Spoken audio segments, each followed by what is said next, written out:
है प्रिया जी बोलेगा।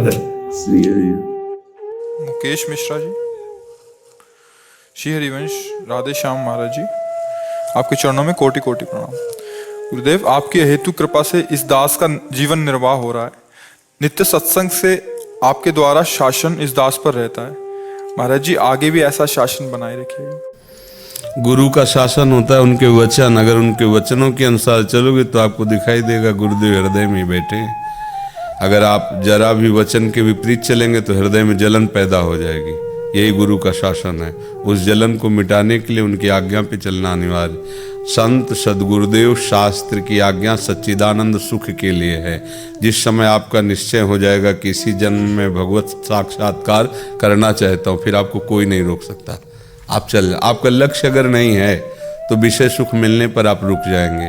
जैसे हनुमान जी महाराज का लक्ष्य हुआ कि सीता की खोज करनी है, इतना लंबा समुद्र जिसको पार करना बड़ा ही कठिन और बड़ा विघ्नमय है। बीच में मैनाक पर्वत प्रकट होता है और कहता कुछ क्षण विश्राम कर लो। तो उनका राम काज बीन्हे कीन्हे बिनु मोहि कहाँ विश्राम। ऐसे ही उपासक को होता है। ये संसार में ऐसी ऐसी मनोमोहक वाटिकाएं हैं, स्त्री संग, पुरुष संग, नाना प्रकार की भोग वासनाएं, जो जब परमार्थ पे चलता है तो उसके सामने फेंका जाता है। अगर उनमें वो सुखानुभूत करने के लिए कूद पड़ा तो गया, वो भगवत प्राप्ति का अधिकारी नहीं रह जाता। और जो एक लक्ष्य लेकर के भगवत मार्ग में चलता है, चाहे गृहस्थ हो चाहे विरक्त हो, वो भगवान का निज जन है, भगवान का अंश है, निश्चित भगवान को प्राप्त कर लेता है। गुरु का, ईश्वर का शासन तो हर समय उसी के ऊपर अनुभव में आएगा जो उनकी आज्ञा का पालन कर रहा है। नहीं तो कहाँ गुरु मंत्र लिया मनमानी। गुरु बनाना सहज है लेकिन गुरु की मानना कठिन है।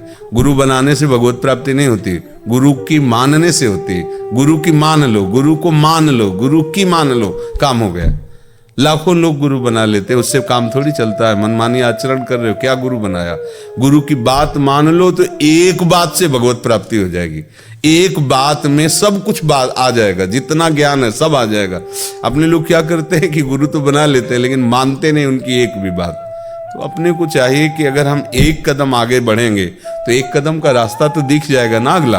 अब अपने लोग तो खड़े खड़े बात करते हैं ब्रह्म ज्ञान की, और स्थिति हमारी एक साधारण से भी साधक की नहीं है। इसलिए हमें चाहिए कि हमारा कदम अध्यात्म में बढ़े तो आगे का मार्ग खुद हमको समझ में आ जाएगा।